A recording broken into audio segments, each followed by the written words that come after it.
अस्सलाम वालेकुम व्यूअर्स, क्या हाल चाल है। Welcome to Alpha Forex Academy. तो सबसे पहले आपसे रिक्वेस्ट है, काइंडली हमारे चैनल को सब्सक्राइब कर दिया करें, लाइक शेयर कर दिया करें, ठीक है, क्योंकि आपकी सपोर्ट से ही इंशाल्लाह ये चैनल चलेगा और आपसे हम यूनिक स्ट्रेटजीज ट्रेडिंग की शेयर करते रहेंगे। तो आज की जो स्ट्रेटजी बहुत सिंपल, यूनिक और कंसाइज है, ठीक है। और इसकी जो मेन वजह है ना, इसकी जो है कैंडलस्टिक रीडिंग है, कैंडलस्टिक पैटर्न बहुत ज़्यादा इंपॉर्टेंट रीज़न होता है जब आप घर रहते हो। तो सबसे जो बड़ी बात यह होती है कि जब आप कैंडलस्टिक को रीड करना स्टार्ट कर देते हैं तो आपके लिए बहुत सारी जो इश्यूज जो हैं वो रिजॉल्व हो जाते हैं। जो अक्सर हमारे लॉसेस हो रहे होते हैं, हमें प्रॉपर सपोर्ट या रेजिस्टेंस का आइडिया नहीं हो पा रहा होता। तो ये कैंडलस्टिक जो पैटर्न होते हैं ये हमें हेल्प करते हैं एक रेजिस्टेंस को, वैलिड रेजिस्टेंस को फाइंड करने में और वैलिड सपोर्ट को फाइंड करने में। ये मैंने ना आपके पास दो चीज़ें ड्रा की हैं, ठीक है। एक सेल मॉडल ड्रा किया है और एक बाय मॉडल ड्रा किया है। इसमें ना कन्फर्मेशन हमें कैसे कन्फर्मेशन होगी कि अब ये एंट्री बाय की बनती है, सेल की बनती है। जब ये लास्ट में हमने स्टडी किया था कि कैंडल ऑफ रिजेक्शन को स्टडी किया था। अगर आपने अभी तक वीडियो नहीं ना देखी तो आप वीडियो देख सकते हैं कैंडल ऑफ रिजेक्शन की। तो ये एक कैंडल ऑफ रिजेक्शन बनी थी, इसकी वीक ऊपर थी, मतलब इसने अब बाय जाना कैंसिल कर दिया था। मार्केट ये कह रही थी कि अब मेरे पास इतना प्रेशर नहीं है कि अब मज़ीद बाय जा सकूं, तो उसने ना कैंडल ऑफ रिजेक्शन लाई। लेकिन हम कैंडल ऑफ रिजेक्शन के फ़ौरन बाद अपनी एंट्री को एग्जीक्यूट नहीं कर सकते। उसके बाद हमारे पास एक और सेल की कैंडल लगे जो पिछले इस कैंडल के जो लो को तोड़े, तो वो होती है सेकंड कैंडल ऑफ कंफर्मेशन।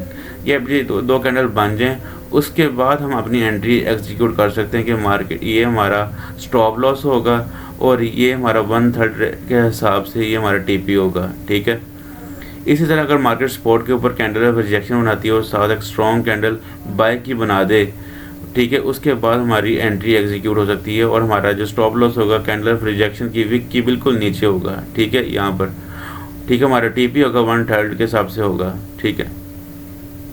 अब इसका हम ना जितने हाई टाइम फ्रेम की कंफर्मेशन होगी हमारे पास उतनी ज़्यादा एक्यूरेसी होगी। अगर ये M15 मिनट के टाइम फ्रेम के ऊपर ये चीज़ हमें मिल जाए तो उसकी कंफर्मेशन उस हिसाब से होगी। अगर M30 के में मिल जाए उस हिसाब से होगी। अगर H4 के ऊपर मिल जाए तो हमारी हायर टाइम फ्रेम के ऊपर हायर कंफर्मेशन होगी, ठीक है।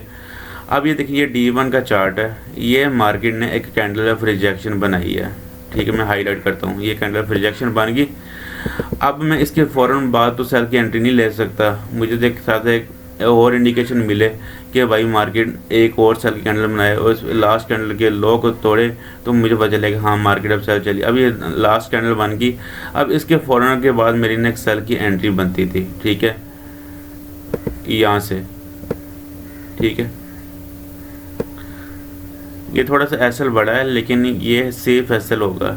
और हम अक्सर हमारे जो लॉस हो रहे होते हैं ना इसी वजह से हो रहे होते हैं कि हमारा एसएल जो होता है ना, स्टॉप लॉस, वो बहुत ज़्यादा टाइट होता है। जब टाइट एसएल होगा तो हमारी मतलब प्रोबेबिलिटी भी ज़्यादा होगी कि हमारा स्टॉप लॉस ही हमेशा हिट हो और टेक प्रॉफिट कभी हिट ना हो, ठीक है। ये हमारी अब एंट्री थी, ठीक है। अब यहाँ से हमारी एंट्री थी, इसके ऊपर स्टॉप लॉस था, मतलब $10-15 का स्टॉप लॉस था। टीपी हमारा $20-25 का था, ठीक है। पहले हमें कन्फर्मेशन लेनी है एक कैंडल ऑफ रिजेक्शन की, उसके बाद सेकंड कैंडल ऑफ स्ट्रॉन्ग हमारी सेल की कैंडल बने और उसके बाद हम अपनी एंट्री सेल की एग्जीक्यूट कर सकते हैं रेजिस्टेंस से, ठीक है। अब ये देखें एक कैंडल ऑफ रिजेक्शन बनी, इसकी 75% वीक ऊपर की तरफ है और 20% नीचे की तरफ है। उसके बाद हमने इंतज़ार किया कि साथ एक स्ट्रॉन्ग सेल की कैंडल लगी, सेल की कैंडल लगी और उसके बाद फ़ौरन ये देखें कितनी प्यारी ये एंट्री बनती थी सेल की, ठीक है। इसका टीपी देख कितना प्यारा था।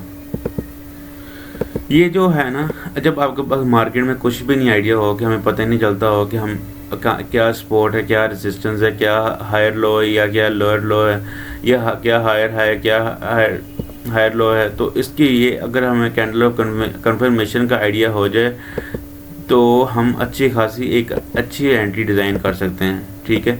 वो जो जिसकी लॉस की प्रोबेबिलिटी बहुत कम हो और प्रॉफिट की प्रोबेबिलिटी बहुत ज़्यादा हो। ये देखें कैंडल ऑफ रिजेक्शन बनी और साथ स्ट्रॉन्ग सेल की कैंडल बन गई है। अगर हम हर कैंडल ऑफ रिजेक्शन को कंसीडर समझना स्टार्ट कर देंगे तो हमारा स्टॉप लॉस ही हो गया। ये देखिए ना, एक कैंडल बन गई, इसके फ़ौरन बाद एक बाई कैंडल बनी, तो ये गुड कंफर्मेशन नहीं है, ये वीक कंफर्मेशन है। ना ये प्रॉपर सपोर्ट थी, ये ना ये प्रॉपर रेजिस्टेंस थी। हमें प्रॉपर सपोर्ट और प्रॉपर रेजिस्टेंस पे जब कैंडल ऑफ रिजेक्शन बन जाए और साथ स्ट्रॉन्ग कैंडल सेल की या बाई की बन जाए, उसके बाद हम अपनी एंट्री को एग्जीक्यूट कर सकते हैं। ठीक है, अब मैं कोई और पेयर ओपन करता हूँ। ये वोलेटिलिटी 25 था, डेयरी ब्रोकर था। अब मैं फॉर एग्जांपल बूम 500 ओपन करता हूँ और उसका H1 का टाइम फ्रेम ओपन करता हूँ, 1 घंटे का टाइम फ्रेम। मैं देखता हूँ कि वहाँ क्या चीज़ हो रहा है। ठीक है, अब ये देखें मार्केट ना प्रॉपर सेल के ट्रेंड में जा रही है। ठीक है, अब अगर मैंने यहाँ से सेल की अगर एंट्री भी एग्जीक्यूट करनी होती तो मुझे कैसे पता चलता? मार्केट ने यहाँ से देख बाय का अच्छा खासा पंप दिया था। ठीक है, ये वाला। ठीक है, अगर मैंने इसके बाद अगर सेल की एंट्री लेनी हो तो कैसे करता? मैं देखता कि यहाँ पर एक जैसे कि छोटी सी एक रिजेक्शन मिली है मार्केट को, एक ये इसका रेजिस्टेंस एरिया था, ये वाला। ठीक है, रेजिस्टेंस एरिया था। ठीक है, ये वाला, सॉरी थोड़ा सा ऊपर ड्रा हो गया है। ठीक है, ये इसका एरिया था, एक ऑर्डर ब्लॉक था। ठीक है, मार्केट ने ना इसे स्वीप किया और एक स्ट्रॉन्ग सा कैंडल बना दी। इस कैंडल के फ़ौरन बाद मेरा एक एंट्री बनती थी सेल की। ठीक है,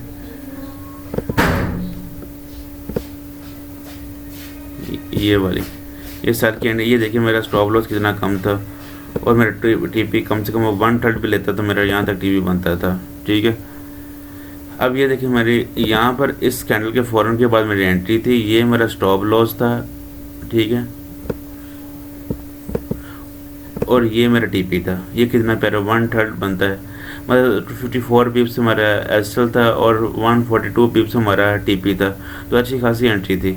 अगर मैंने यहाँ पर बाय की एंट्री देखनी होती तो ये एक मेरा जोन बन रहा था बाय की एंट्री का। पहले जो एंट्री मैंने दी थी यहाँ से मार्केट को, ये प्रॉपर इसका डिमांड ऑर्डर ब्लॉक था। यहाँ पर एक मार्केट ने कैंडल ऑफ रिजेक्शन दी, साथ स्ट्रॉन्ग बाय कैंडल लगाई।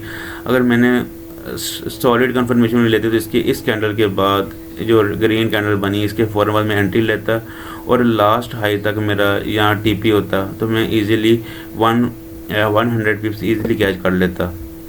ठीक है, ये एक स्ट्रॉन्ग कंफर्मेशन थी, ये वाली। ये मार्केट रिजेक्शन एरिया दिया तो मार्केट ने एक पहले ना एक स्ट्रॉन्ग सपोर्ट बनी।